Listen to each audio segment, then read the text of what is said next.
ఆయనకు రేవంత్ రెడ్డికి ఒక ఫోబియా పట్టుకున్నది, అది మెంటల్లీ డిసైడ్ అయిపోయింది. ఆయన ఎట్లనే కేటీఆర్ని అరెస్ట్ చేయాలి అని చెప్పి మొన్నేమో కార్ రేస్ లేదో అన్నాడు.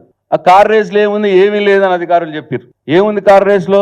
ఆ బాధ్యత కేటీఆరే అన్నాడు. అవునండి, 55 కోట్లు మేము ఒక కంపెనీకి ఇచ్చినాము, రెండోసారి కార్ రేసులు ఆర్గనైజ్ చేస్తా అంటే మీ ప్రభుత్వం వచ్చినాక మాకొద్దు కార్ రేసులు అన్నారు, పోయినాయో డబ్బులు, మీరు పెడితే ఆ డబ్బులన్నీ ఉపయోగపడేదని ఓపెన్గా చెప్పినాడు కేసీఆర్. దాంట్లో బహిరంగంగానే చెప్పినాడు, దాంట్లో ఏమీ లేదని.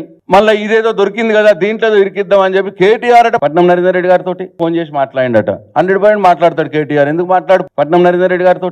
ఆయన మా నాయకుడు, మా పార్టీ వర్కింగ్ ప్రెసిడెంట్ కేటీఆర్. ఒకసారి కాకపోతే 10 సార్లు మాట్లాడతాడు. ఎస్ అన్న, రైతులు ఇట్లా ప్రాబ్లం ఉంది, భూములు గుంజుకుంటున్నారు, రైతులు ఆందోళన చెందుతున్నారు అంటే మా కేటీఆర్ చెప్తాడు నరేందర్ రెడ్డి గారికి, ఎస్ నువ్వు రైతుల పక్షాన నుండి పోరాడు నరేందర్ అని చెప్తాడు. దాంట్లో కుట్ర ఏమున్నది? బహిరంగంగానే వాళ్ళే వచ్చి కేటీఆర్ గారిని వచ్చి కలిసినారు తెలంగాణ భవన్లో, రైతులు వచ్చి బహిరంగంగానే కలిసినారు. దాంట్లో కుట్ర ఏముంది? ఏదో ఒకటి చేసి అరెస్ట్ చేయాలి. బీఆర్ఎస్ పార్టీలో ఉన్న నాయకులందరిని అరెస్ట్ చేయాలి. అరెస్ట్ చేసి జైల్లో పెడితే అడిగేటోడు ఉన్నాడు అనుకుంటున్నాడు రేవంత్ రెడ్డి. రేవంత్ రెడ్డి గారు మీరు ఒకటి గుర్తుంచుకోండి, బీఆర్ఎస్ పార్టీలో ఉన్న నాయకులు కేసీఆర్ గారు తీర్చిదిద్దినటువంటి ఉద్యమ సింహాలు.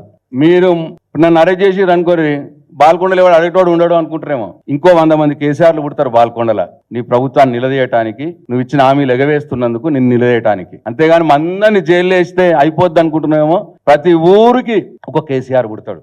మీరు ఎంత నిర్బంధించినా, మమ్మల్ని ఎంత గొంతు నొక్కేయాలని ప్రయత్నం చేసినా నీ వైఫల్యాలను మేము ఎత్తి చూపుతూనే ఉంటాం. మీ హామీలు అమలు చేసేదానికి మీ వెంట పడుతూనే ఉంటాం.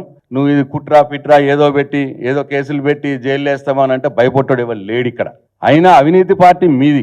పిసిసి మహేష్ కుమార్ గౌడ్ గారు అంటున్నారు కేటీఆర్ మొదటి ముద్దాయట.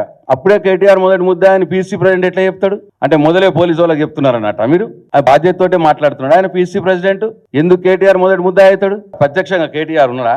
నరేందర్ రెడ్డి ఉన్నాడా? ఎట్లయితారు? అంటే మొదలే నువ్వు చెప్పేసి లీడ్ ఇస్తున్నావు ఈ గవర్నమెంట్ కి. అసలు కాంగ్రెస్ పార్టీయే అవినీతి. సాక్షాత్తు మీ మాజీ ప్రధాని, మీ పార్టీ నాయకుడు రాజీవ్ గాంధీ ఇరుక్కున్నది బోఫర్స్ కేసులో, పదవి ఊడగొట్టుకున్నాడు బోఫర్స్ కేసు తోటి. మీరు ఇరుక్కున్నారు. మీ మొత్తం కాంగ్రెస్ పార్టీ పైనుంచి కింది దానికి సోనియా గాంధీ ఇండియన్ హెరాల్డ్ కేసులో మీ అగ్రనాయకులే అవినీతిలో ఇరుక్కపోయి ప్రజలతోటి చీకొట్టించుకొని ఓడిపోయిన చరిత్ర మీది. మా కేటీఆర్ అటువంటి వాడు కాదు. కాబట్టి మీరు ఎంత నిర్బంధం చేసి మా గొంతు నొక్కాలని ప్రయత్నం చేసినా, ఎన్ని కుట్రలు చేసి మమ్మల్ని అందరినీ జైలు చేయాలని మీరు ప్రయత్నం చేసినా మేము ఆగేది లేదు, భయపడేది లేదు, వెనుకపోయేది లేదు. 100 మంది కేసీఆర్లు పుట్టి నీ అవినీతిని, నీ చేతగాని తనాన్ని, నీ ప్రభుత్వ వైఫల్యాల్ని ఎండగడుతూనే ఉంటామని చెప్పి మరొకసారి రేవంత్ రెడ్డికి నేను హెచ్చరిస్తా ఉన్నాను.